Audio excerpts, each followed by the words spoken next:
Today's apparent assassination attempt comes amid increasingly fierce rhetoric on the campaign trail itself. At this level that he is at right now, he's not the sitting president.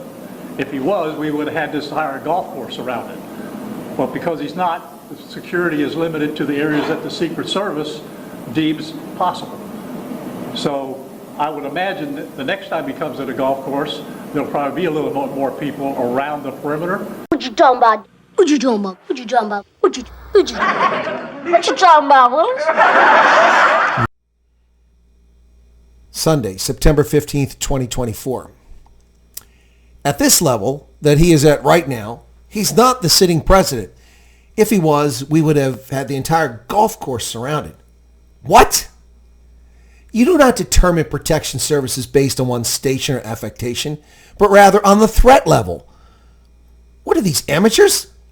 If morons like this were not responsible for the safety of protectees, there would have been no attempt in Butler, Pennsylvania, or today in Florida on the life of President Donald Trump. If commensurate threat-based protection were provided, Babito de Ocaran would be alive to tuck her daughter into bed tonight, not gunned down in broad daylight in South Africa. Folks, apparently Secret Service protection stops after 100 feet. Beyond that, I guess it's good luck, protectee. The most inept, incompetent, corrupt administration in history has made us look back almost pining nostalgically for the weak, ineffectual presidency of James Earl Carter. Folks, it's been over 8 hours since a second assassination attempt on the former president has occurred. Where is Joe Biden, Kamala Harris, Alejandro Mayorkas, or even the acting director of the Secret Service? Is Joe Biden too busy at the beach in Rehoboth? Who is running America? Joe Biden? Kamala Harris? Barack Obama? Karine Jean-Pierre? Democratic President Harry S. Truman was famous for accepting responsibility with his famous line, "The buck stops here." But accountability is anathema for the corrupt Biden regime. Competence is an alien concept. From the Afghanistan debacle to runaway inflation, endless propaganda, trampling on our First and Fourth Amendment rights, to undermining the Abraham Accords and peace in the Middle East with Chamberlain-esque appeasement for Iranian theocrats, shipping our national treasure to fuel Biden's proxy war in Ukraine, to aiding and abetting the criminal alien invasion of America. This is the most incompetent, inept, and malfeasant administration in the history of this republic. First, there was Butler, Pennsylvania, an assassination attempt where the Secret Service behaved like Keystone cops who could not handle the most basic liaison and coordination with local law enforcement, who left a would-be assassin wandering around for an hour with a rifle scope in broad daylight, reported by civilians. A group that did not secure the building within rifle range of the president. Now we have the Secret Service not bothering to provide security on the perimeter of the Trump golf course in Florida. Were it not for the apparent individual excellence on the part of a Secret Service agent tonight, we would be preparing for a state funeral.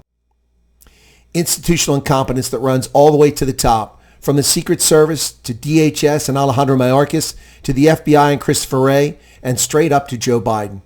The incompetence has a stench that we may need to consider assigning not to ineptitude, but rather, at this stage, to malfeasance or an intentional act.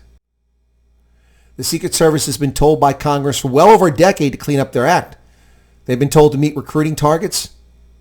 And no, not those DEI targets for genitalia or sexual orientation, but for competence and dedicated agents. Yet here we are, 2 assassination attempts in 60 plus days. Is it time for criminal indictments for Alejandro Mayorkas, Christopher Wray, Joe Biden? If qualified immunity shields them from criminal liability, then Donald Trump should pursue a civil case against each of them. Imagine for a moment that, given the Secret Service's ineptitude and the Biden-Harris regime's incompetence or malfeasance, if they actually had to face a competent, skilled, motivated, trained, foreign-sponsored assassin. So far, it's been a 20-year-old social outcast from Pennsylvania, Thomas Matthew Crooks, and what initially appears to be a bizarre, disaffected wackadoodle who would be a would-be mercenary army builder from North Carolina, now living in Hawaii, 58-year-old Ryan Wesley Ruth, who's still alive.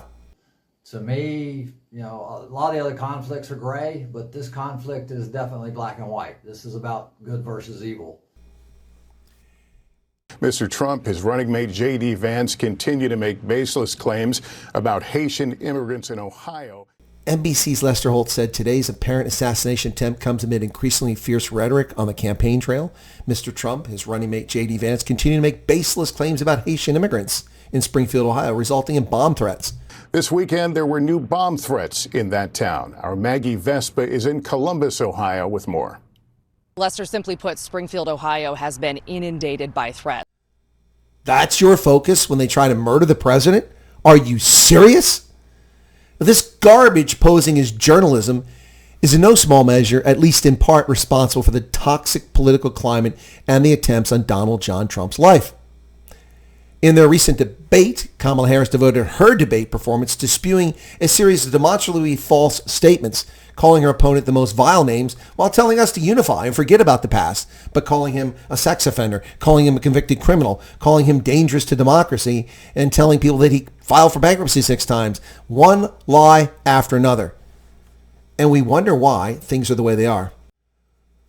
Folks, the chickens are coming home to roost in November. Even those of us who have historically found Trump to be wanting, but viewed him as the only rational choice given his opponents, find ourselves not only sympathetic to Trump, but moving towards enthusiastic for him.